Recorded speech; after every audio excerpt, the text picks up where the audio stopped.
is the ultimate travel guide from the people who know it best. Weekends with Yankee. New England has long depended on the ocean and ships for commerce. In fact, boat building has been a leading industry here for hundreds of years. But of all the watercraft that we associate with the New England coast, wooden boats are my favorite. I even built a skiff of my own a few years back. Following my passion, today I'm heading over to the International Yacht Restoration School in Newport, Rhode Island, a town known as the sailing capital of the world. It's here that a new generation of New England boat builders is mastering the craft.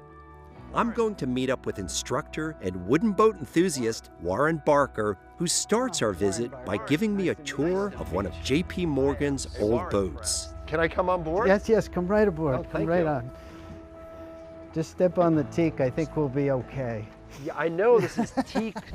Tell me something about this particular boat. It was built in 1939, and J.P. Morgan had a small motor vessel, Corsair. It was 341 feet long. Small yacht, okay. So he used to park it out in the Hudson River, and he had these launches that would jitney the mover and shakers in the financial world back and forth. You know, I have to admit, I look at this, and my first instinct is I want to run my hand across it. Oh, don't worry, I do. It is smooth as glass. Can we go in the bow? Sure. As I say, I feel like I can slide across the table. Yeah. It has a giant engine in it. I mean, this must be a tremendous amount of maintenance to keep this so, I mean, this is really pristine. It seems that the craftsmanship of wood boat building is becoming more and more special. It's quite seductive. I mean, the wood is beautiful. I'd love to see the inside of the school. Let's go check it out. So let me guess, if this is a restoration school, can I guess the grades of these students? Oh, wait, they haven't had a chance. Oh, they haven't had a chance. I was about to say, if this is what you're turning out. Yeah. So these look like they need some care. They need restoring tools. This is gorgeous. This is really beautiful. Yeah.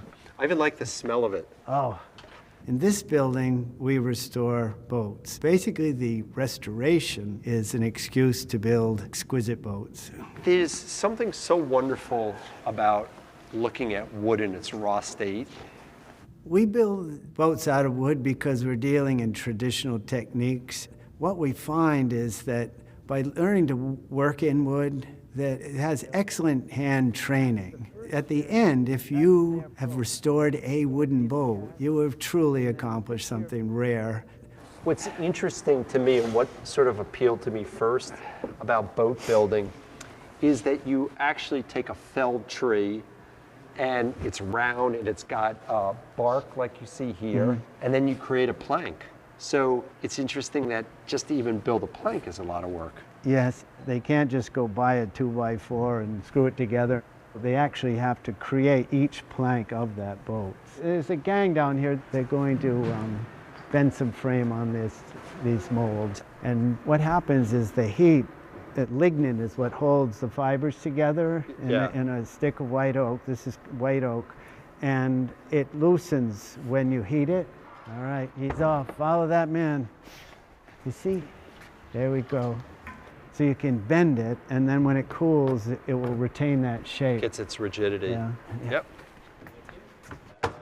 See, so they just capture it down there, and then they wrap it. So this is pretty fast. I mean. Yeah, you have to move right along. The bigger the section, the longer you have. And the key is not to panic. There you go. And see how this is green, so this is fresh out of the tree, So basically. it's pretty flexible. Yeah. These guys are aces by now. What I enjoy particularly about building boats at Iris is that it's not only that you build an exquisite thing that has to float in the end, but you work with a new and interesting gang of people as students every year. It's an excitement that you see in their faces too. So it's a symbiotic thing. So here's the Transom back of the boat. Here's the back of the boat.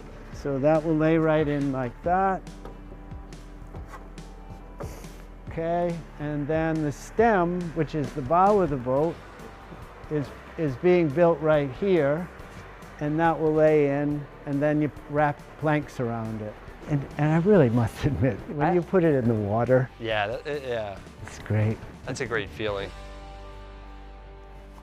So is this where your finished boats are? Well, there's a 131-foot schooner being restored in here. America's most historic yacht. And you have your keys? No, but I think we'll be in luck. We're in luck. Ah, it's open. Thank you. Okay. Wow. That is just, it's massive. See, this kind of puts everything in context. Yeah. How does one restore this? This is just ginormous. It's difficult to say the least. The boat was in such hard shape that it had a rubber sort of diaper around it, and it was in the water. How many years will this take? Quite a while. Can we walk up there? Oh yeah. Look at this. No, it's a beautiful thing. It was a really, really good crew of people working on it. And what kind of wood is this? Well, this is white oak. White oak. So there's a lot of thick plank. I mean, these planks are, I'll tell you how many inches they're. What are they, three inches?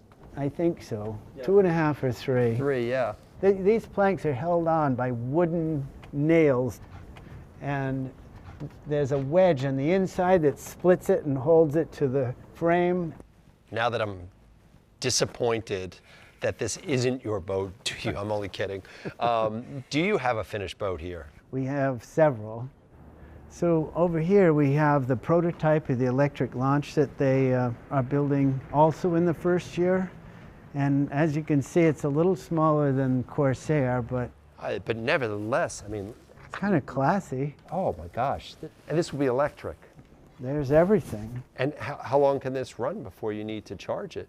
Well, on launch day, we ran it all afternoon, so 4 hours or so, and it worked great. An electric launch. Just like your Tesla.